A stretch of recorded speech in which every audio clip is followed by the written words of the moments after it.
Now on to a CBS 11 News investigation tonight. As the bitter battle over illegal immigration rages on, more and more illegal immigrants here in North Texas are being deported. But what actually happens to them after they're ordered back to their home countries? We wanted to know.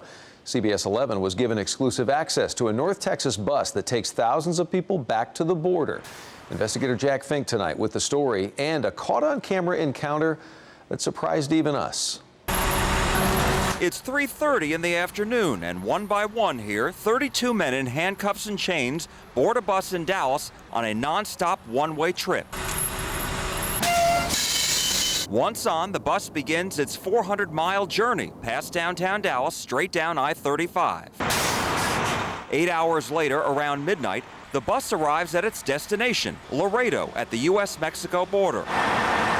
For the first time in North Texas, Immigration and Customs Enforcement, or ICE, granted CBS 11 exclusive access to what has become a routine ride.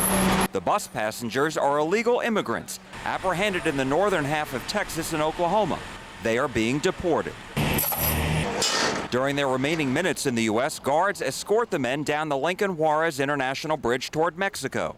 Among those returning home, Jacobo Chavez. He says a police officer stopped his car 5 months ago. I was leaving a store and got pulled over for a bad light on the car. Then we didn't have a Texas driver's license, only a Mexico driver's license, and that's not accepted anymore. So we were detained. That's when they contacted immigration, and it was over. Chavez says he had lived in Denton with his son, installing sheetrock for the last year and a half. He says it wasn't his first time in the U.S. This is the one that had a bad outcome. We're not wanted in the U.S. anymore. The Pew Hispanic Center estimates Chavez is one of the more than 1.4 million illegal immigrants living in Texas. Most are Mexican. Nuria Prentice is the head of ICE's Office of Detention Removal Operations in the Dallas region, which includes 128 counties in the northern half of Texas and all of Oklahoma. So you have the biggest pool. She says they have 2 buses that go down to the border several times a week. I think when we counted up, it was like 225 one-way trips last year. The number of illegal immigrants being deported from northern Texas and Oklahoma has jumped in the past 3 years, from more than 8,000 in 2007 to more than 12,000 last year. Most are from Mexico. Nearly half are convicted criminals. And from October 1st through April 26th of this year, nearly 9,000 have already been deported. The statistics mirror what's happening nationally. What do you attribute that to? Well, I think our criminal alien program is a big success. The Criminal Alien Program, or CAP, is a program in which county and city jails refer suspected illegal immigrants to ICE, which confirms if the inmates are here illegally.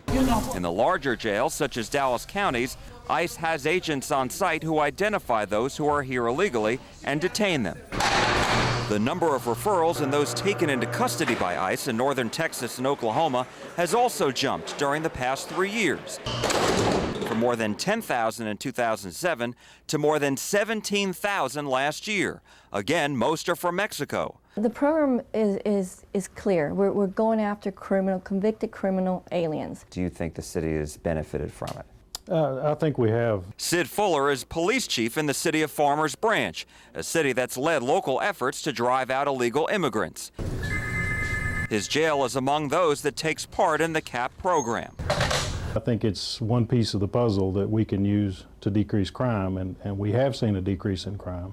But critics say these local programs that identify those here illegally are nothing more than just good politics and good statistics.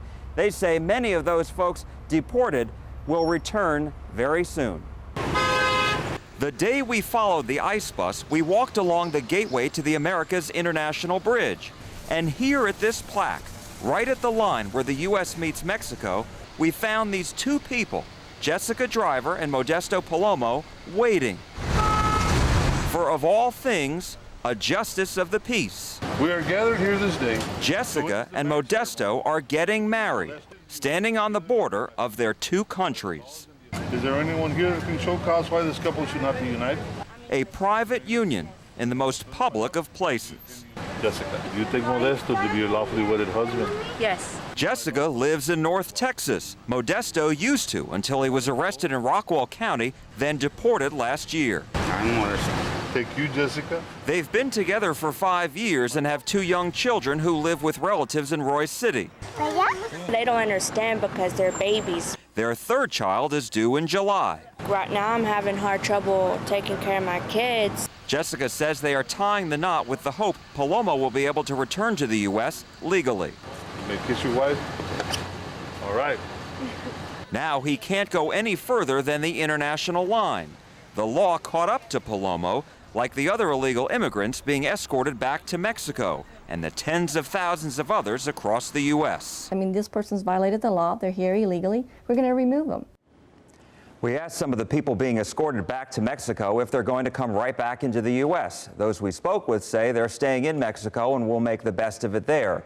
But some immigration experts don't believe it and say the border remains a revolving door. Back to the couple on the bridge. So they get married, 2 different sides. He can't come here for now, obviously. What's next for those guys? Well, Jessica told us that she was planning on seeing an immigration attorney in Laredo to see just how quickly he will be able to move back into the U.S. legally. And she's due in July. And she's due in July. All right. 3rd thanks. kid on the way. Jack, Thanks, thanks. Jack.